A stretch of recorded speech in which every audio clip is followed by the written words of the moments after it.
Hello everyone, welcome to my channel. Friends, before going into the details of the war, don't forget to like the video, subscribe to my channel and turn on the notification bell. Please support by subscribing and turning on the notification bell. We are a strong community. Indonesia put to test as non-aligned mediator in G20 Summit Bali, Indonesia, November 14, FA. The G20 summit Tuesday and Wednesday in Bali will examine Indonesia in its role as host of a meeting marked by divisions over the war in Ukraine and tension between China and the United States, with the Asian country raising the non-aligned flag again more than half a century later. Indonesian leader Joko Widodo has made an almost personal effort for the presidency of the G20, of the most developed and most emerging countries, by Indonesia to be remembered for more than the Russian invasion of Ukraine.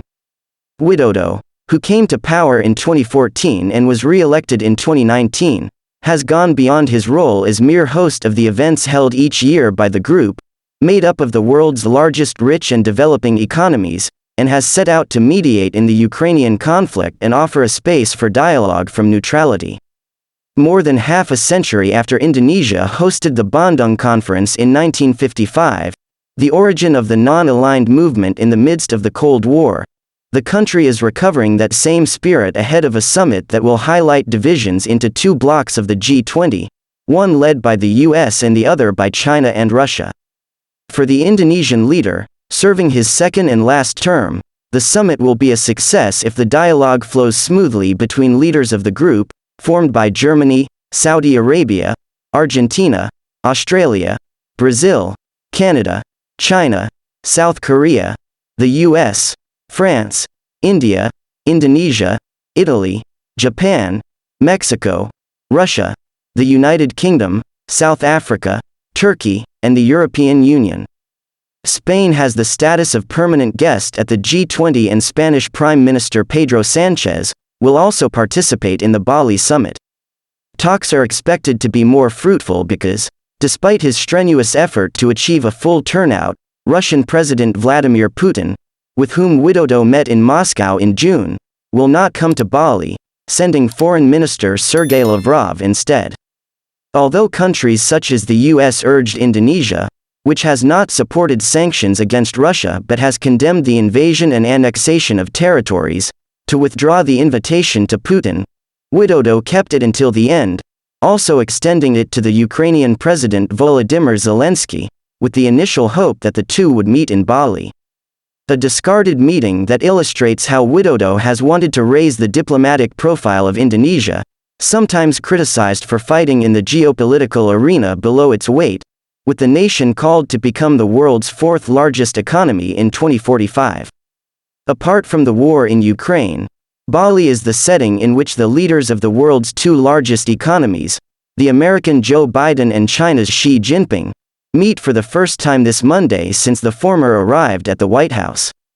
A meeting marked by the escalation of tensions between the two countries over issues such as Taiwan, which Beijing does not rule out invading and Washington in principle would defend, and trade stumbling blocks, while countries like Indonesia hope that the meeting will help restore regional stability.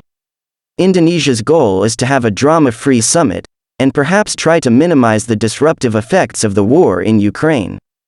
The worst-case scenario would be that the summit ends in chaos, something I think everyone will try to avoid out of respect for Indonesia, Indonesian political analyst Yohannes Sulaiman told FA.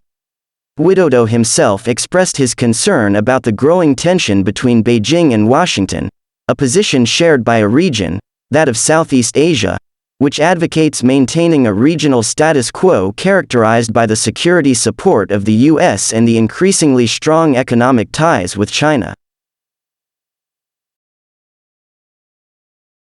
Since that formula has worked for Indonesia, whose GDP will grow by about 5% this year, Jokowi does not want to lose it, especially given the rise in food and energy prices due to the war, which they have also been felt in a country that imports wheat from the Ukraine and fertilizers from Russia. FARBC. Demand for private bunkers soars in Russia. Demand for private bunkers capable of withstanding artillery shells, mortar attacks, and blast waves sharply increased after Russia launched its full-scale war in Ukraine, and again after Vladimir Putin's September mobilization announcement, according to the news outlet RBC. After September 21st, demand soared. The number of inquiries on our site rose by 430%. Though not all of the inquiries led to purchases, but there was increased interest. We didn't observe demand like that even after the start of the war, said Nikita Malezhik, founder of the project Bunker House.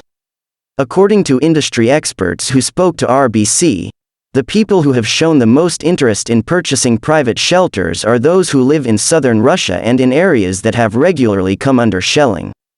Only a small percentage of them have actually made purchases, however, because of the shelter's prohibitive cost. We have one expensive installation in the Leningrad region. We built a bunker that was 300 square meters, a full-scale home, just underground.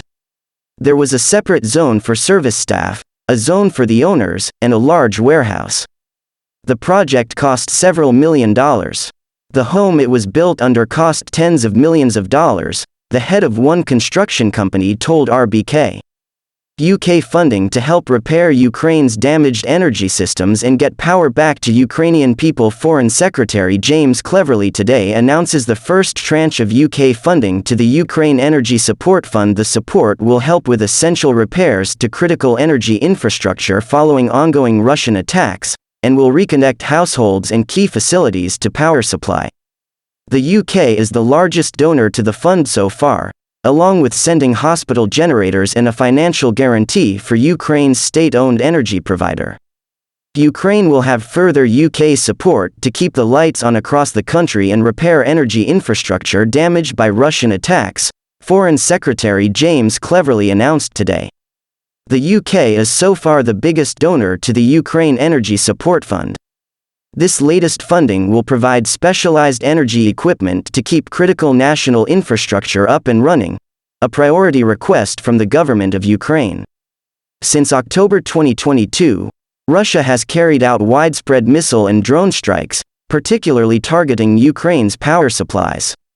More than 40% of Ukraine's energy infrastructure, including transmission lines, power stations and pipelines, has been damaged or destroyed by Russian attacks. This has left millions of Ukrainians across the country living without electricity or experiencing rolling blackouts. Recently, the UK has also provided £7 million for over 850 generators so that vital facilities, such as hospitals, have power, and a further £5 million for safety and security equipment for the civil nuclear sector. In addition, the UK has put up a $50 million guarantee for financing for Ukraine's state-owned energy provider, Ukrenergo, through the European Bank for Reconstruction and Development, which will help Ukraine continue to supply electricity to its citizens. The Foreign Secretary is due to sign the agreement today with Ukrainian Energy Minister Herman Halushenko, alongside Energy Community Secretariat Deputy Director Dirk Bushel, to transfer the first £5 million of the UK's £10 million commitment to the energy community's Ukraine Energy Support Fund. Foreign Secretary James Cleverly said, Russia's attacks on vital infrastructure show that Putin is resorting to desperate measures. But even in the face of missile attacks and blackouts, the resolve of the Ukrainian people remains unbroken.